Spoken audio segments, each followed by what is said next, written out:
Demokrito? Your Honor, ang pagkakalan ko, nandun lang po sa, sa DSOU office po. Hindi, sabi nga ni General Mariano, wala doon eh. Kanina eh. Yun po ang So pagkakalan sinasabi mo, ko, nagsisinungaling si General Mariano? Hindi po. Hindi, sabi mo, wala sa hotel. O, sabi mo, nasa DSOU. Opo. Sabi ni General Mariano, wala sa DSOU. So, sino nagsisinungaling? Ikaw o si General Mariano? Sino nagsisinungaling? Ikaw o si General Mariano? Ang instruction Sino po nagsisinungaling? Ikaw o si General Mariano? Yun ang tanong. Hindi po ako, Your Honor. Sino nga? Hindi ko po alam, Your Honor. Sabi ni General Mariano kanina, wala doon. Siya lang nagsabi dito. Ako, hindi ko nga alam na wala doon. Akala ko nandun eh. So, sabi niya, wala doon.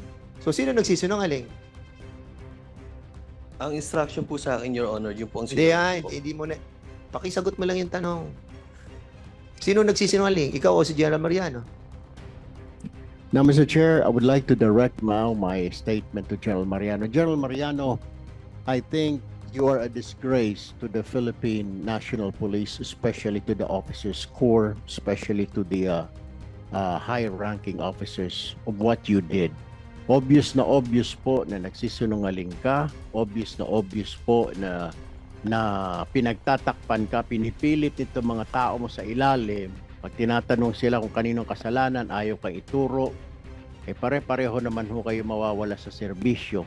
Sumabog sa galit si Congressman Erwin Tulfo dahil umano sa patuloy na pagsisinungaling ni General Mariano at iba pang kasamahan niyang police officers na nasasangkot sa di umano'y pagnanakaw at planted na mga baril sa mga Chinese nationals.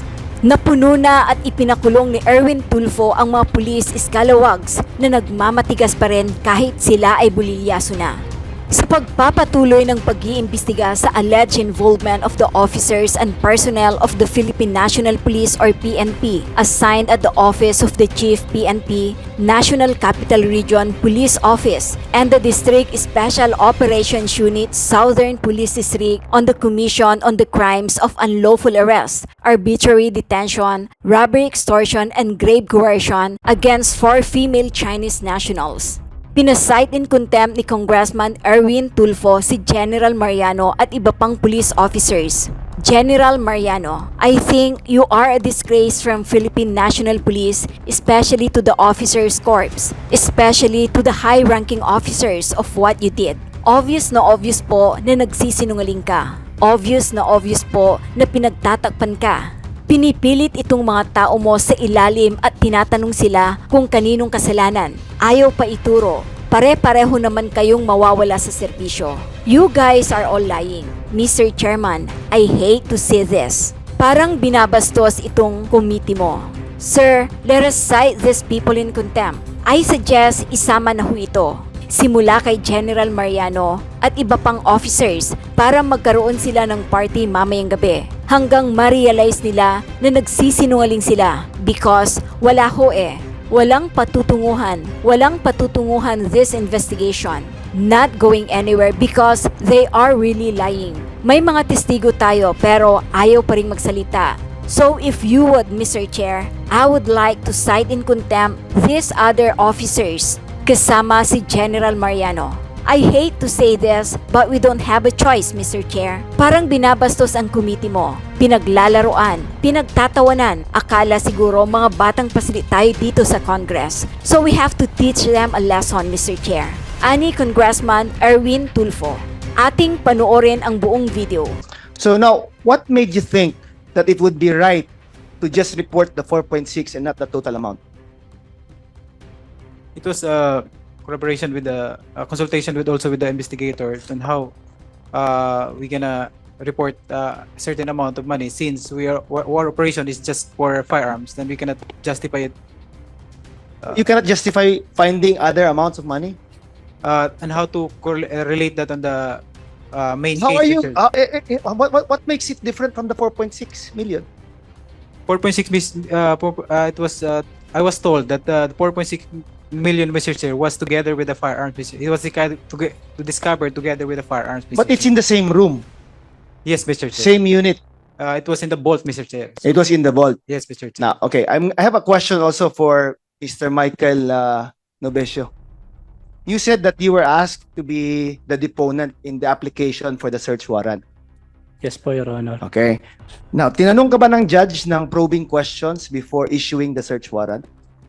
Yes po, Your Honor. So, ano mga questions niya sa iyo? Kung totoo raw pong may baril, sumagot naman po ako, totoo po talaga may baril, Your Honor. Binigyan mo ba ng description kung anong baril ang mga nandun? Sinabi ko lang po, pistol at saka mababa po, parang Bushmaster po. Parang Bushmaster. Yes po, Your Honor. So, it's like a 5.56, yung parang Yes po, Your Honor. ganun na baril. Yes po, Ang nakita mo. Nakita mo personally. yes po, Your Honor. It's alam mo kung saan na part ng room or ng unit. Minsan po kasi, Your Honor, nakalapag lang po siya sa lamesa. So, nakakapasok ka sa unit na yun. Yes po, Your Honor. Okay. So, yun ang mga sagot mo to the judge who was asking you these questions. Yes po, Your Honor.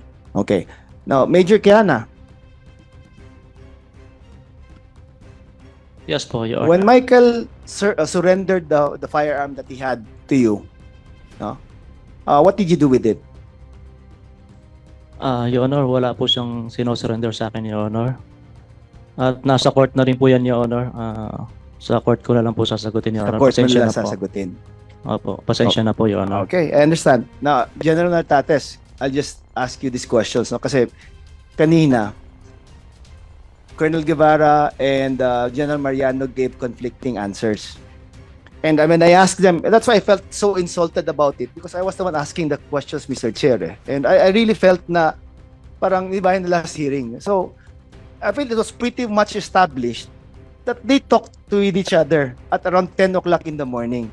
And in that conversation, Mr. Chair, Colonel Guevara categorically mentioned that he informed General Mariano of an amount that exceeds the 4.6 million. General Mariano even confirmed that, Mr. Chair. But upon further questioning by the chairperson, he said that he never mentioned it to the General Nartates because at that time, he did not know about it, which was already 12 o'clock at noon, 2 hours after they talked to with Colonel Guevara. Now, General Nartates, is it normal for operatives like Colonel Guevara to separate amounts located in one unit subject of a search warrant in different reports? No, Your Honor. That would not fall under the normal standard operating procedures, correct? That's correct, Your Honor. Now, what was the responsibility of General Mariano, General Nartates, in as far as reporting the amount verbally given to him, the information verbally given to him by Colonel Guevara to you, as far as the NCR, you being the higher ranking officer to General Mariano? Can you can we clarify it again, Your Honor? Was he under any obligation to inform you that there was an amount exceeding the 4.6 million indicated in the sketch report? It should be all of the circumstances of the indicated in the report should be reported, Your Honor. Now, what is the liability of General Mariano, if any, General Nartates, for deliberately keeping that information away from you? He will be responsible, of course, Your Honor, for whatever offenses they have committed. For example, they have omitted the report and deliberately omit it, then there will be lying or perjury and tantamount to grave misconduct, Your Honor. Thank you, Mr. Chair. Now, General Mariano, sir, this will be an opportunity for you to clear things up. Because in the last hearing, my questions were pretty simple and straightforward. And you also gave me straightforward answers. Now, I was very personally offended when you suddenly made another statement that you did not know about that amount when you talked to General Nartates. Now, General Mariano, klaruin mo na. Were you informed by Colonel Guevara prior to your conversation with General Nartates?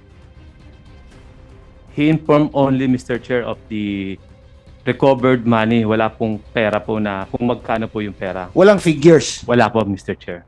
Kaya po yun, nung numawag po si RD po sa akin, sinabi ko sa kanya na Meron pa raw po silang nakuhang pera, sir, na dito. Kaya ang sinabi po ni Adi sa akin, galit po siya dahil ba't I'll may cut mga you off, pera. ha? Sandali lang. Yes. Klaruhin ko to, ha? When, is it in the context that there was this 4.6 million recovered, but there was another sum not yet reported? Yes, Mr. Chair, wala pong sa inventaryo. Wala sa inventaryo. But you knew for a fact na may sobra pang pera other than the 4.6 million indicated in the report. Wala po sa report, Mr. 4.6 No, lang no. po. Do you personally know na may pera pang nakuha other than the 4.6 million indicated in the report? Yun po yung pagkakasabi po sa akin ni Lieutenant Colonel Giba, pero hindi ko po nakita yung Okay, pera, Mr. yeah. Chair. So, yun ang nasabi sa'yo ni Colonel Guevara. At what point in time or what time exactly mo nalaman yun? In between, after ng mga request niya po na investigator, Mr. Chair, bago po dumating, mga 10:36 po, bago po tumawag si RD, Mr. Okay, Bago po now siya- as the SPD head, did you not find it your duty and responsibility to ask Colonel Guevara how much more money was there?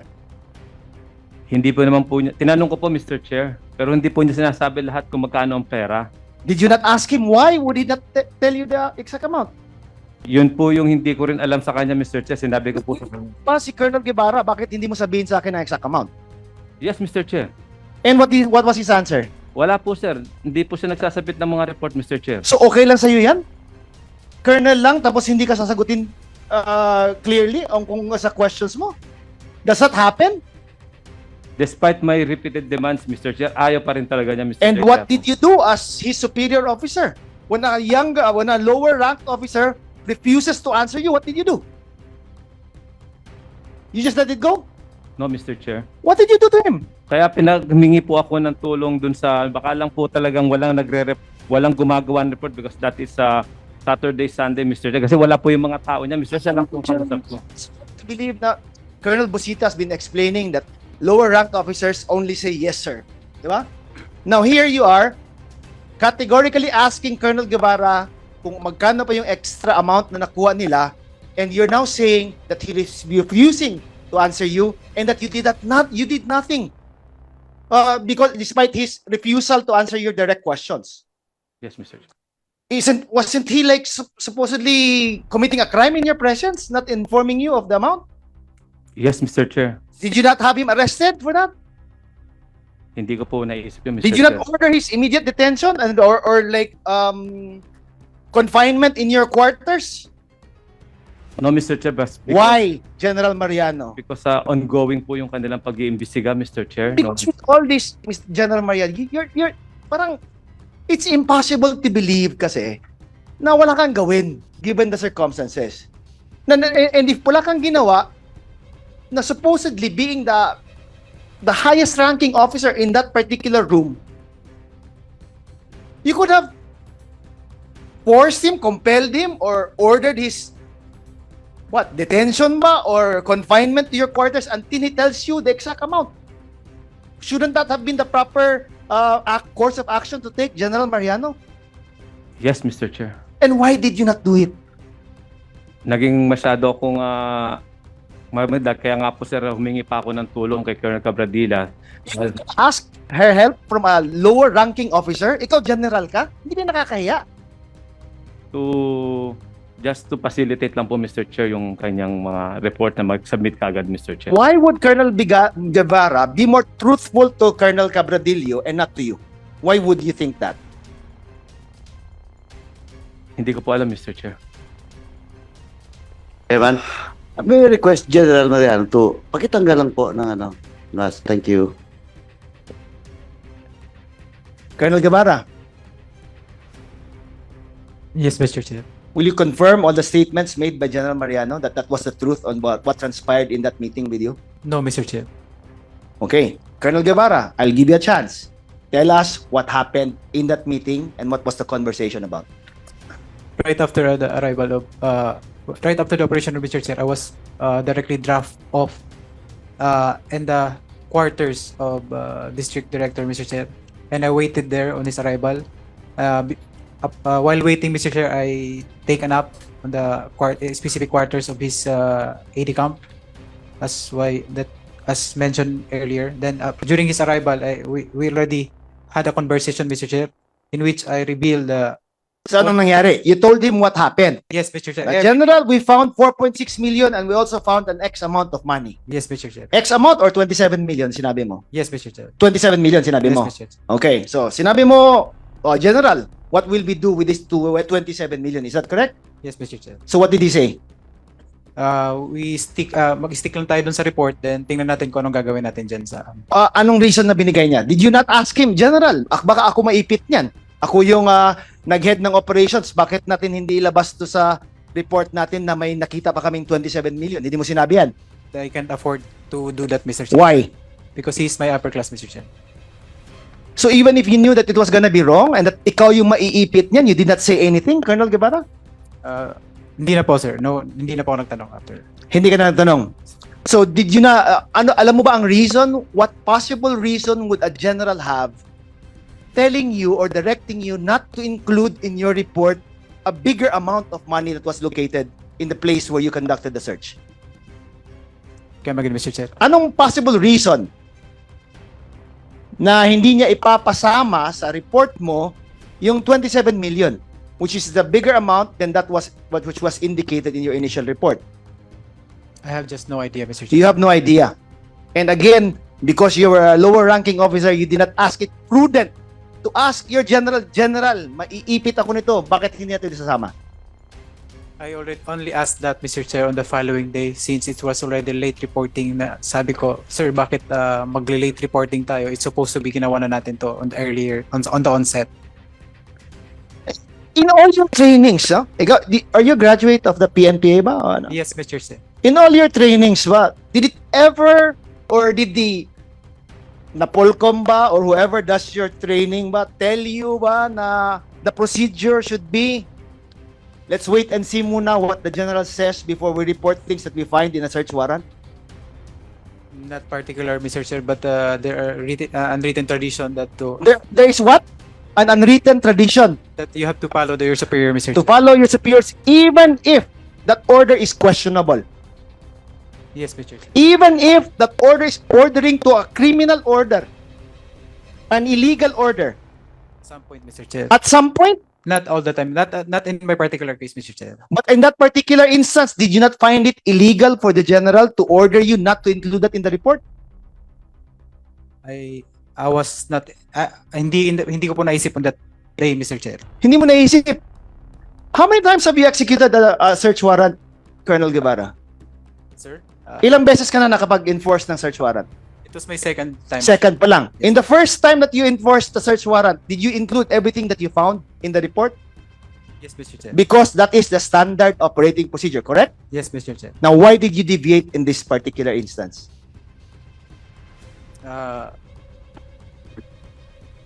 Again, Mr. Chair, it was a collective decision, Collective decision of whom? of my team, Mr. Chair. Of your team. Being the most senior officer, do you have to consult Major Kiana for that? Does he help you in making your decision-making processes pa? A younger or a lower ranking officer? Influencing a colonel? On that instance, Mr. Chair, yes. On the what? On that instance, Mr. Chair, yes. Why would you let that happen? Because you know for a fact that in the end, you are the person responsible for everything, correct? Yes, Mr. Chair. Do you know what's gonna happen to you and your career, Colonel Guevara, because of this? I know, Mr. Chair. So you're okay with it? You're gonna waste 19 years of your life? A career that you, as you testified earlier, developed and protected all these years? Tatapon mo lang? Hindi naman, Mr. It is with heavy heart, Mr. Chair, because I spent already 19 years with the service, Mr. Chair. But I admitted that I am at fault during that time. I committed several lapses. Now, if that will be the consequence, Mr. Chair, and I accept it, Mr. Chair. Okay, Colonel Guevara, last question lang, Mr. Chair. Did anyone, no, other than yourself and Major Quijana, have prior, siguro, knowledge of the intention in enforcing the search warrant? The intention of getting the money that was stored in that unit. I have no personal knowledge on that part, Mr. Chair. And no one ordered you to do that. Yes, Mr. Chair. Even Major Quijana did not influence you in that decision. No, Mr. Chair. Thank you, Mr. Chair. Okay, clarification lang before I recognize Congressman na Tulfo, no. Kasi in the last hearing si Desden saka si Democrito, you told us that the money was not in the hotel eh. Ang sabi niyo na andun sa DSOU eh, di ba? You said that, di ba? And your superior, General Mariano, was saying na wala doon yung pera. So now, I'm asking you, asan yung pera? Demokrito. Your Honor, ang pagkakalam ko, nandun lang po sa, sa DSOU office po. Hindi, sabi nga ni General Mariano, wala doon eh. Kanina eh. Yun po ang pagkakalam So sinasabi mo, ko, Your nagsisinungaling si General Mariano? Hindi po. Hindi, sabi mo, wala sa hotel. Oh, sabi mo, nasa DSOU. Opo. Eh, sabi ni General Mariano, wala sa DSOU. So sino nagsisinungaling? Ikaw o si General Mariano?